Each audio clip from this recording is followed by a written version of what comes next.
Abra o encienda tu Biblia. Cuando yo citar el texto acá, vosotros van a decir, oh, este texto yo ya sé de memoria esa historia. ¿Qué podrá salir de ahí? Juan capítulo 4, versículo 1 al 4. Yo, como siempre, durante la semana, preparo el mensaje, oro, y no fue diferente esta semana. Incluso envié para la multimedia el mensaje, la PowerPoint. Pero esta mañana me desperté y el Espíritu Santo siempre hablando conmigo, que hoy es un día de encuentro con Él. Hoy es un día de romper las cadenas. Hoy es un día que Dios quiere transformar vidas esta mañana acá. Entonces, he sido obediente y cambié el texto para leer con vosotros. Nos dice: cuando pues el Señor entendió que los fariseos habían oído decir, Jesús hace y bautiza más discípulos que Juan. Ahí viene un versículo entre paréntesis para explicar la razón.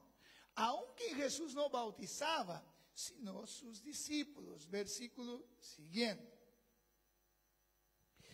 Salió Jesús y se fue otra vez a Galilea. Y le era necesario pasar por Samaria. Antes de predicar, yo quería ya profetizar y decir que esta mañana Jesús marcó un encuentro contigo. El título que dar hoy es: no importa quién seas, Jesús puede cambiar. Queridos hermanos, los que tienen experiencia en predicación, saben que siempre cuando van a predicar, es deber de todo el predicador orar al Señor y pedir la orientación, porque nosotros no sabemos quién estará en la congregación y no sabemos cuáles son las necesidades que estas personas pueden estar pasando. Por tanto, esta mañana yo estoy seguro que Dios trajo personas acá para declarar el grande amor que tiene por ellos. El Señor quiere recordarte que te ama con un amor incondicional. O sea, tú no podrás hacer nada para que el Señor te ame más, y no podrás hacer nada para que el Señor te deje de amar. El Señor no te ama por lo que tú haces. El Señor te ama con un amor incondicional. También quiero recordar, hermanos, esta mañana, que por más pecadores que seamos, Cristo está dispuesto, estuvo dispuesto y continúa dispuesto a invertir tiempo, esfuerzo para alcanzarnos. Por tanto, no importa la condición, el estado espiritual, moral que uno se encuentra, el amor de Cristo es poderoso para alcanzarte. Escucha este mensaje esta mañana, consciente que fue Dios que te trajo esta mañana. Fue el Espíritu Santo que tocó en tu corazón. Fue el Espíritu Santo que despertó tu vida. Tú podrías estar en muchos otros lugares, pero decidiste venir acá influenciado por la obra del Espíritu Santo. Por tanto, nosotros vamos a tomar el ejemplo de esta mujer. Una mujer, vamos a decir, moralmente tenía una moral depravada, no, espiritualmente también complicado, pero Jesús, vamos a decir una palabra en portugués, pero Jesús, Él demonstró su grande amor e interés por esta mujer. Y nosotros vamos a pensar un poquito sobre el viaje que Jesús hizo, ¿no? Y también sobre el perfil de la persona que Jesús dispuso a invertir tiempo, amor y paciencia para con ella. También vamos a ver los 4 temas que Jesús habló con esta mujer y el resultado de la conversa que Jesús tuvo con esta mujer. Volvemos al versículo 1 y vamos a ver que nos describe el viaje que Jesús hace de Judea para Galilea. ¿Dónde vivía Jesús? ¿Dónde nació Jesús? ¿Quién sabe decir dónde nació Jesús? En Belén de... Muy bien, nació en Judea, pero Jesús ¿de dónde era? ¿Su mamá de dónde era? ¿Su papá? ¿Ah? No sabe. De Galilea. Era de Galilea, del norte. Más de 100 kilómetros de Belén. Bien más de 100 kilómetros. ¿Por qué? Entonces, Jesús en esta ocasión no estaba en Galilea. Ya había iniciado su ministerio. Había descendido, sido bautizado por Juan. Y estaba en Judea, donde quedaba Jerusalén y donde se quedaba el templo. Pero nos dice que Jesús, el versículo 1, dice: cuando pues el Señor entendió que los fariseos habían oído decir. ¿Quién eran los fariseos? Los fariseos eran judíos, maestros de la ley, y que valoraban mucho la ley, pero a veces no entendían el corazón de la ley. Los judíos, los fariseos, dice el texto que el Señor entendió que los fariseos habían oído decir: Jesús hace y bautiza más discípulos que Juan. ¿Quién comenzó primero el ministerio, Jesús o Juan? Juan. Por tanto, cuando Jesús llegó, Juan el Bautista ya tenía un ministerio, o sea, ya tenía muchos seguidores, muchas personas que habían bautizado. Pero dice aquí que de repente la Biblia dice que Jesús comenzó a bautizar más que a Juan. Y no es Jesús quien dice, son las otras personas que dicen. Por tanto, Jesús toma una decisión de salir de Judea e ir para Galilea. Dice el versículo 3, ¿no? El versículo que hemos leído, ¿no? Que él salió para ir a Galilea. Ahora, hermanos, yo aprendo dos cosas con esa primera parte. Primero es que Jesús no solo hacía discípulos, pero también bautizaba. ¿Ha visto? Jesús hacía discípulos y bautizaba, aunque no él mismo, sino sus discípulos. Por tanto, los discípulos de Jesús tienen también que bautizarse. Por tanto, si no eres bautizado, te preparas para bautizar. Otra cosa es que Jesús no corría atrás la popularidad, sino que huía de ella. Escucha, vuelve al versículo 1. El ministerio de Jesús está creciendo, desarrollando. Lo natural era que se quedase allí, pero él, cuando ve que está creciendo, él sale de allí y va para Galilea. Y la Biblia dice que, el versículo 4, que había la necesidad de pasar por Samaria. Y era necesario pasar por Samaria. Quien vivía en Samaria eran los samaritanos. Y los samaritanos se amaban mucho con los judíos. No. Por tanto, ¿cuál la razón de Jesús decidir pasar por Samaria? Si vosotros miráis la geografía, el trayecto de Judea hasta Galilea, pasando por Samaria, ahorraba unos 3-4 días. Cerca de 3 días de caminada, ya llegaba, porque era línea recta. Después se encontraron un mapa, pueden encontrar ahí. Yo había puesto, pero no lo envié. La trayectoria de Jesús de Judea a Galilea. Hay un mapa allá. Pero todos los judíos, cuando venían de Galilea, ellos no pasaban por Samaria, sino que atravesaban el Jordán para otro lado y entraban en Jericó para desviar de Samaria. Porque los samaritanos no eran buenos hospitalarios de los judíos. Por tanto, los judíos daban la vuelta o a veces costeaban el mar de Galilea. Era más difícil, pero un viaje más seguro, donde había muchos judíos que podían dar posada a ellos. Pero Jesús decide pasar por Samaria, porque según el texto nos dice que era necesario pasar por Samaria. No porque era un camino mejor, más seguro, sino porque Jesús tenía un propósito, y el propósito era buscar uno que estaba perdido. Pero ahora, hermanos, mira el perfil de la persona que Jesús quería buscar para salvar. Y aquí es lo que quiero reafirmar, que esta mañana ha entrado persona acá que piensa que por sus actitudes no es digna de la misericordia del Señor. Y la verdad que no eres, como cualquiera uno de nosotros no somos. Pero Jesús te trajo acá para desmentir lo que el diablo te ha dicho o ha puesto en tu corazón, que el Señor no se importa por ti. El Señor viene a usarme esta mañana para decirte que Él se importa y te ama y tiene un encuentro contigo esta mañana. Mira el perfil. Primero, era una mujer. Y en el contexto judío sabemos lo cuánto valoraba una mujer, ¿no? Lo cuánto valoraba una mujer. Pero no solo era una mujer, sino era una mujer samaritana. Una mujer samaritana. Y los judíos se odiaban con los samaritanos. ¿Quieres saber la razón? Estudie, va a buscar. ¿Por qué los judíos no tenían comunión con los samaritanos? También era una mujer pobre. ¿Por qué que yo sé que era una mujer pobre? Porque venía a buscar agua.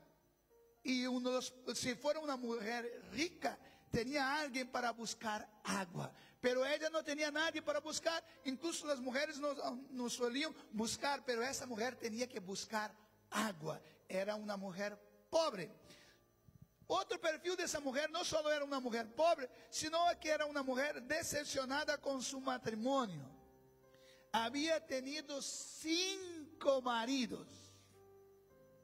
No voy a pedir para levantar la mano acá. Pero es difícil que haya entre nosotros uno que haya pasado por 5 matrimonios. Pero esa mujer había tenido 5 maridos. Era una mujer decepcionada con el matrimonio. Y también era una mujer adúltera. ¿Por qué adúltera? ¿Por qué? Me pregunte, como dicen algunos predicadores me preguntan. ¿Por qué? Porque el hombre que ella vivía no era su marido. Era marido de otro. Por tanto, si estaba viviendo con el marido de otro, eso quiere decir que era una adúltera. También era una racista porque no quería hablar con Jesús por ser judío. Yo te pregunto, hermanos, ¿estaría dispuesto a arriesgar tu vida para encontrarse con una especie de gente como esta? Pero Jesús no solo estuvo dispuesto a encontrarse con ella, sino que murió por ella. Murió por cada uno de nosotros, probando su grande amor para con nosotros. Romanos capítulo 5, versículo 8. Es así que 5 y 8, 8, 5, 5 y 8. Dice que, mira, está acá, no puede hablar nada equivocado, sino nuestros hermanos ahí nos corrigen. Dice, mas Dios muestra su amor para con nosotros, en que siendo aún pecadores, Cristo murió por nosotros. Cristo murió, te amó, no ahora, no piense, hermano, bueno, yo me voy a la iglesia, dejo de hacer esas cosas malas que estoy haciendo y Jesús va a apasionarse por mí. No, no, el Señor no te ama por lo que tú puedas hacer por Él. El Señor te ama con amor incondicional. Pastor, no consigo comprender eso. Yo también no. Pablo dijo así, el amor de Dios nos constriñe, en que Cristo murió por nosotros, siendo nosotros pecadores. ¿Quién puede explicar? ¿Quién puede explicar un esfuerzo tan grande para invertir en una persona con estas características, con este perfil? Entonces Jesús decidió y pasó por Samaria y llegó a un lugar llamado Sicar, ¿no? Y allí estaba junto al pozo de Jacob. Y comenzó a desarrollar una conversa con esta mujer.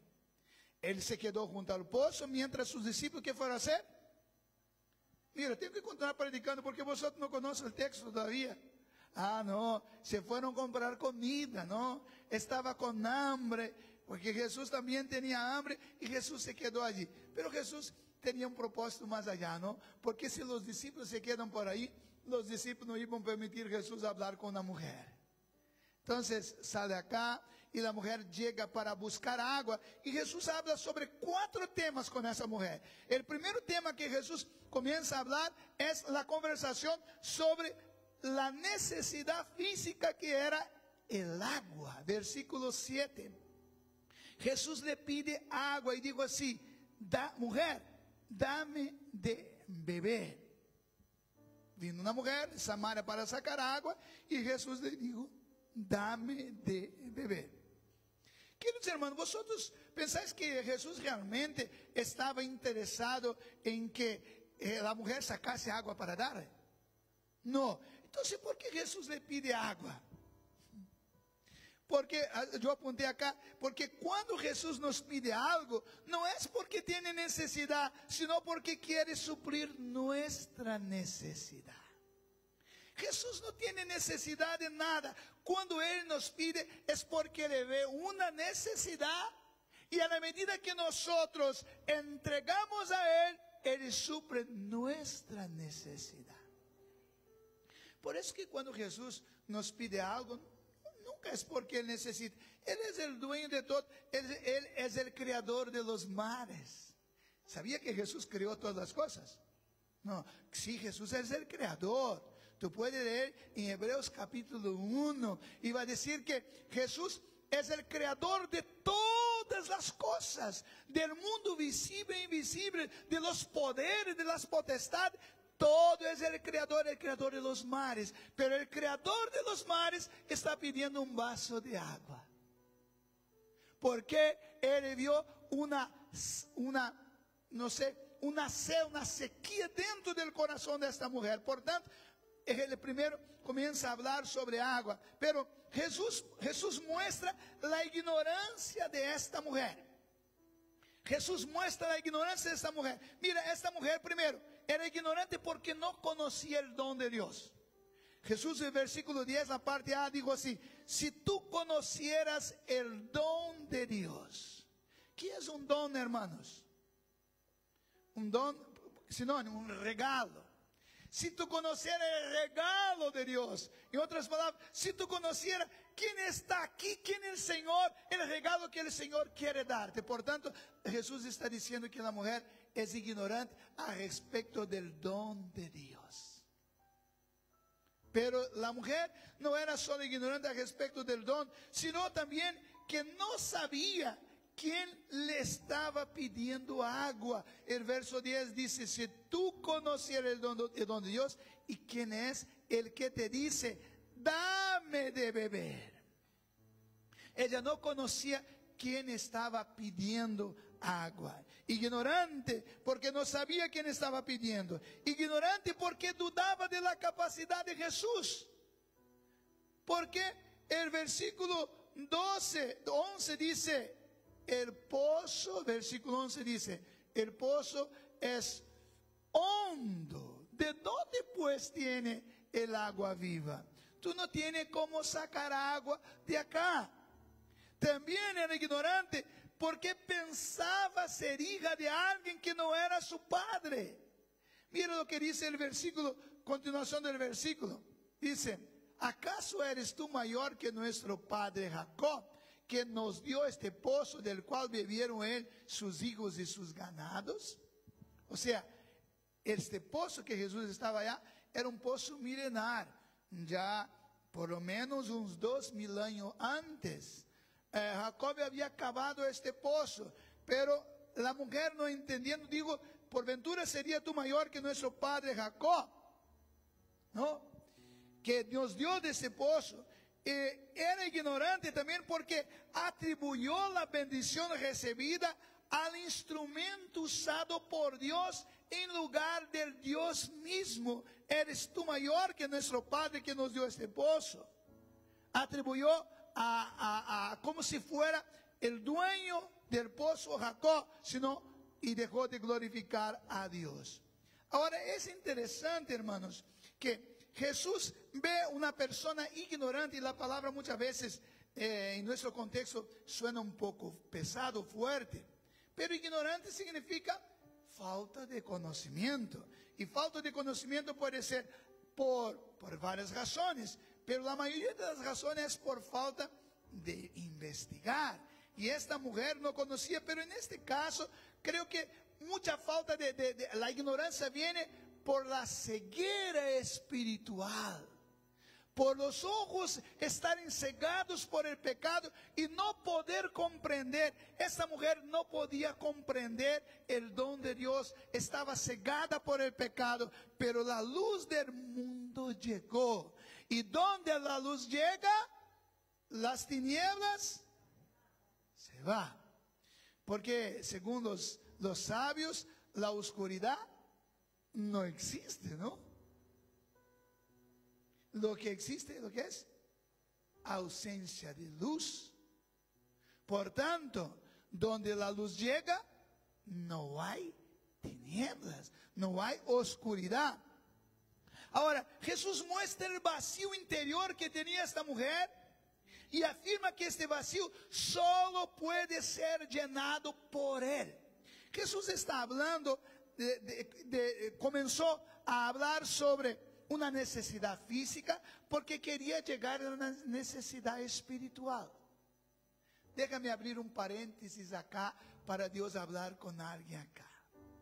Mira, Jesús comenzó a hablar de una necesidad física para llegar a mostrar la necesidad espiritual que tenía esta mujer. De la misma manera Jesús continúa haciendo hoy.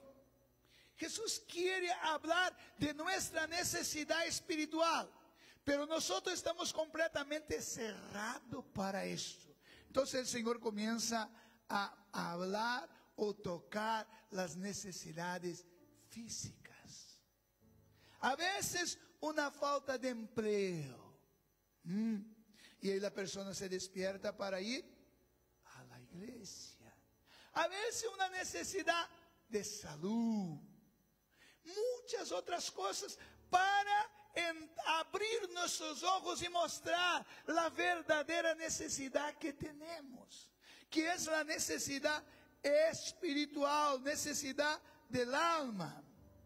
Versículo 13 y 14, Jesús dijo para la mujer, cuando Jesús dijo así, dame de beber, la mujer dijo, no puedo darte, en otras palabras, porque tú eres un samaritano.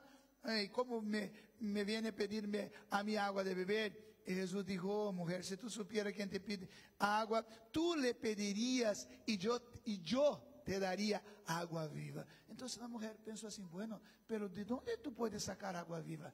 Pero Jesús dijo, si tú bebieres de esta agua, tú volverás a tener sed. Pero, dice el versículo 14, mas el que bebiere del agua que yo le daré, no tendrá sed jamás, sino que el agua que yo le daré será una fuente de agua que salte para la vida eterna. Cuando Jesús dijo esto, la mujer comenzó a interesarse por esta agua. Y dijo, entonces, dame de esta agua. ¿Para qué? Versículo siguiente, ¿no? Para que yo no tenga yo sed y ni venga aquí a sacarla. Dos cosas. No tenga más sed y no necesite venir acá buscar agua. Yo sé que en el contexto que vivimos hoy, muchos no tienen noción de lo que significa eso. ¿Cuántos aquí han ido a buscar agua en la fuente alguna vez? De verdad, agua natural. 2, 3. La mayoría no sabe. 3. ¿Sabe lo que es? Yo crecí en un ambiente que tenía que andar por lo menos unos 300 metros para ir a buscar agua. Y nosotros éramos una familia con el padre y la madre de 11 personas. Y el trabajo de buscar agua, ¿de quién era? De los hijos y generalmente de los menores. Porque los mayores tenían que trabajar, buscar agua. Papá llegaba al trabajo a buscar agua fresquita para beber.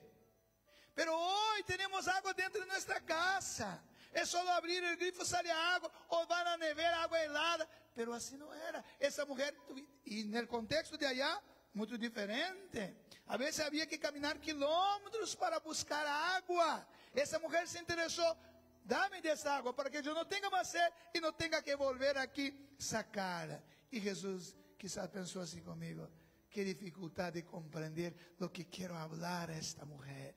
Y entonces Jesús comienza a hablar sobre otro tema, cambia y comienza a hablar sobre la familia y pregunta, ¿dónde está tu esposo? Cuando Jesús le pregunta dónde está tu esposo, puede percibir que Jesús no acusa a la mujer de ser pecadora, sino que despierta en ella la conciencia de pecado. Mira, cuando vamos a presentar el evangelio, nosotros no necesitamos decir tú eres un pecador, si tú no te conviertes tú vas al infierno. No, no.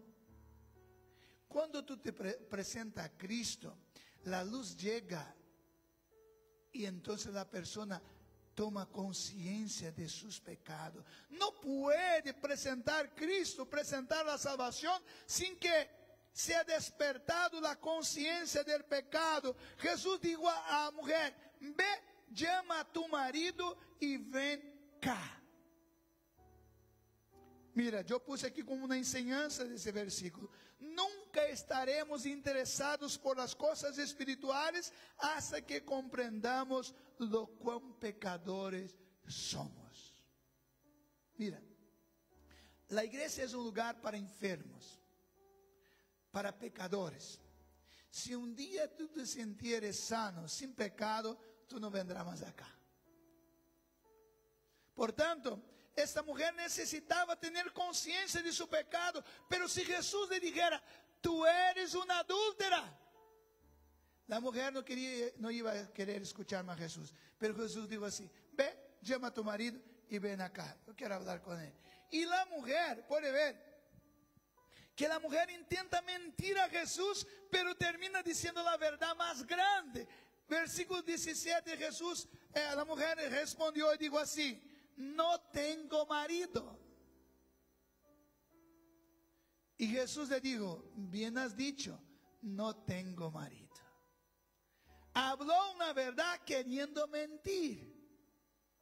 Y Jesús continúa diciendo, ¿por qué? Porque 5 maridos has tenido, y el que ahora tienes no es tu marido. Esto has dicho con verdad, no tengo marido.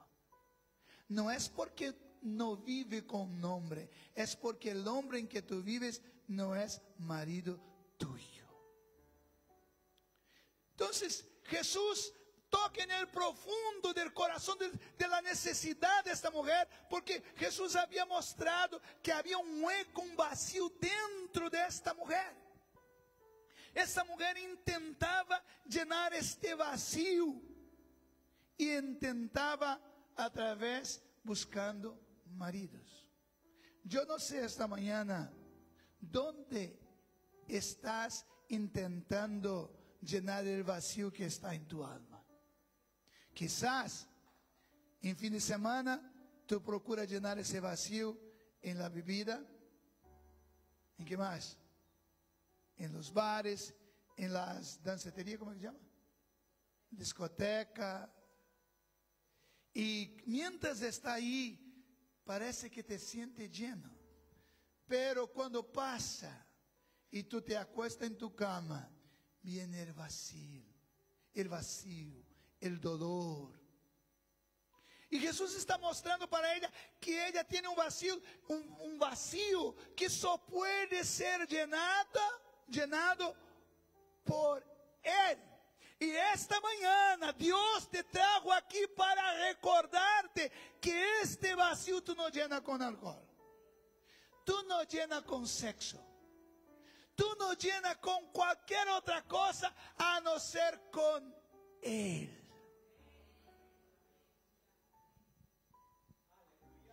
La mujer intentó mentir, pero acabó diciendo la más pura verdad, no tengo marido. Pero Jesús continúa hablando sobre el tema, ahora cambia y comienza a hablar de un tema espiritual. Y comienza a hablar sobre el lugar de culto. Porque la mujer, cuando Jesús dijo, no tienes marido porque tuviste 5 y el marido que tiene no es tuyo, la mujer dijo así, veo que eres me parece que tú eres profeta. ¿Por qué? Porque ha hablado cosas que solo yo sé. ¿Cómo tú sabes de eso? Me parece que eres profeta. y ella cambia de tema. Ella tiene una, mira qué cosa interesante, ella tiene una inquietud dentro de su alma.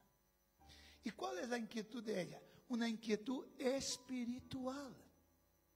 Y ella estaba buscando que su manera de vivir, buscando llenar este vacío que tenía. Era un vacío espiritual. Y la mujer aprovecha y dijo así: me parece que eres profeta. Y ahora aprovecha para quitar una duda respecto, una duda espiritual. Dijo así: nuestros padres adoraron en este monte, que era el monte de Gerizim. Y vosotros decís que en Jerusalén es el lugar donde se debe adorar. Ella quiere saber dónde es el lugar donde ella puede adorar al Señor. Esta inquietud, mediante esa inquietud de esta mujer, Jesús le hace dos declaraciones. Primero, declara que lo más importante no es el lugar donde se ofrece culto, sino a quién y cómo se ofrece. La mujer estaba preocupada, ¿dónde es el lugar correcto para adorar? Y Jesús está hablando que la preocupación no es dónde, sino a quién nosotros debemos adorar. ¿A quién y cómo se ofrece esta adoración? Versículo 21, Jesús dijo así: mujer, créeme que la hora viene cuando ni en este monte ni en Jerusalén adoraréis al Padre. ¿Por qué? Versículo siguiente: vosotros adoráis lo que no sabéis, nosotros adoramos lo que sabemos, porque la salvación viene de los judíos. Adelante.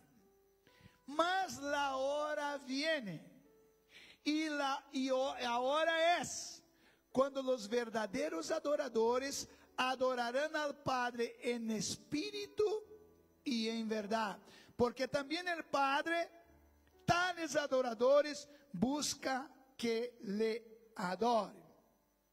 Jesús está aquí trayéndole una explicación sobre cómo es Dios y cómo Él debe ser adorado. Y digo que debe ser adorado en espíritu, porque esta es la naturaleza de Dios. Dios es espíritu y importa que los verdaderos adoradores lo adoren también en espíritu.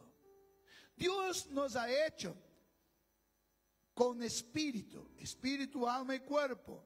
El espíritu es la parte material que nos posibilita adorar a Dios de forma consciente. Pero, ¿qué quiso decir Jesús cuando dijo adorar en espíritu y en verdad? ¿Qué significa adorar en verdad? Significa adorar según la revelación que Él nos ha dado de sí mismo por su gracia. O sea, nuestra adoración, para ser verdadera, debe ser proporcional a la revelación que hemos recibido al respecto de Dios. O sea, si yo entiendo que Dios realmente es soberano, grande, mi adoración debe ser a la altura de la revelación que tengo de Él. Y muchas veces nuestra adoración no es verdadera porque no está a la altura del conocimiento que tengo de Dios. Vea una cosa acá. A veces nosotros venimos de un culto como este, y nosotros somos capaces de levantar para atender una llamada, mandar un mensaje. Esto quiere decir que nuestra adoración no está siendo a la altura del conocimiento que tenemos de Dios, porque nosotros no haríamos delante de una autoridad aquí en la terrestre. Imagina que está delante de un rey aquí, y de repente tú estás escuchando, Él está hablando contigo. De repente suena tu teléfono. Tú vas a coger tu teléfono, levantar y salir afuera a atender. O como muchas veces, como pastor, he visto personas coger el teléfono y atender dentro de la casa del Señor y comenzar a hablar. Una vez tuve que parar y esperar que el hermano terminase su llamada para volver. Eso demuestra que la adoración no es verdadera, no está a la altura del entendimiento que la persona tiene de Dios. La segunda, Jesús declara que ha llegado el momento de ofrecer ese tipo de culto. Digo, mas ahora viene, ahora es. No es mañana, no es después, ahora es el momento. Y cuarto tema, Jesús habla sobre el Mesías. El versículo 26, con la mujer, mira la mujer lo que digo así, versículo 26, 25. Cuando Jesús dijo, la hora viene que los verdaderos adoradores adorarán al Padre en espíritu y verdad, la mujer dijo así: sé que ha de venir el Mesías, llamado el Cristo, y cuando Él venga, nos declarará todas estas cosas.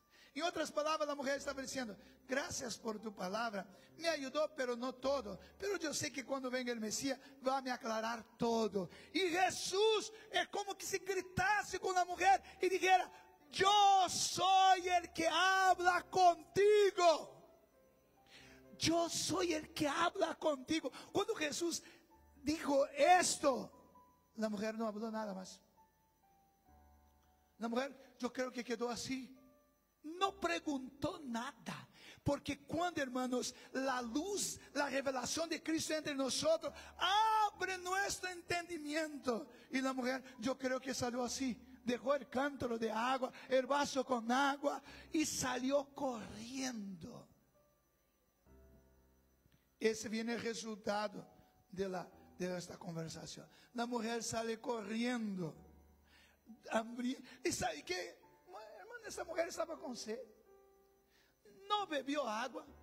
Jesús también no bebió agua.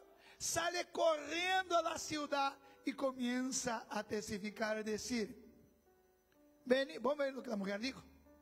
Vamos a ver lo que la mujer dijo. La Biblia dice que dejó el cántaro y fue a la ciudad y predicó a Cristo. Versículo 39, creo. Un poquito antes, creo, ¿no? Un poquito antes de ese versículo 28.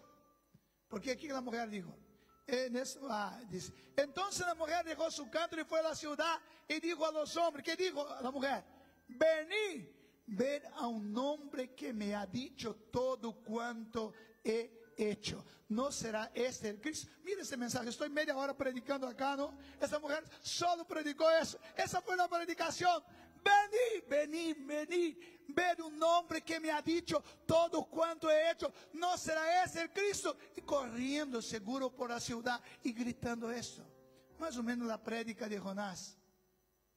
40 días en Nínive será destruido. 40 días convertidos, arrepentidos. 40 días y Nínive será convertido. Esa fue la predicación del sermón de Jonás. ¿Y sabe cuántos se convirtieron? 120,000 hombres, más allá de las mujeres y los niños. Y esa mujer salió gritando por Sicar, diciendo: vení y ve un hombre que habló todo lo cuanto he hecho. Hermanos, la ciudad sabía muy bien quién era esa mujer, pero Jesús no sabía. Y la mujer no afirmó que Jesús era el Mesías, sino que dijo, versículo siguiente, anterior, no, por ventura, no, o no, ¿cuál es el versículo que dice? Me ha dicho todo, ¿no será este el Cristo? Una interrogación. No, interrogación, ¿no será este el Cristo? Yo pienso que es, pero vengan y ven. Y ellos vinieron. Y cuando vinieron, ¿qué pasó? ¿Qué dice? Entonces salieron de la ciudad y vinieron a él. Salieron de la ciudad y vinieron a él. Entre tanto, los discípulos rogaban diciendo, después que salieron, los discípulos llegaron, siempre atrasados, ¿no? Llegaron allá y dijeron así: maestro, come. ¿Y qué el maestro dijo? ¿Qué dijo? Mi comida es que haga la voluntad del que me envió y que acabe su obra. Esta es mi comida, esta es mi preocupación. Interesante. Jesús estaba con hambre, Jesús estaba cansado, Jesús estaba con sed. No descansó, no comió y no bebió. Y los discípulos, ¿qué dice después? Los discípulos dijeron así: ¿será que alguien trajo alguna cosa para comer, no? Y de repente Jesús dijo así: vosotros decís que falta 4 meses para la cosecha. Yo os digo, levantad vuestros ojos y mirad los campos que ya están blancos para la siega. No falta, no hay más tiempo, el tiempo es ahora. Y creo que Jesús apuntaba para los samaritanos que venían, ¿no? Mira los campos blancos, ya están listos para la cosecha. Y cuando ellos llegaron, Jesús comenzó a hablarles. Y mira la respuesta de los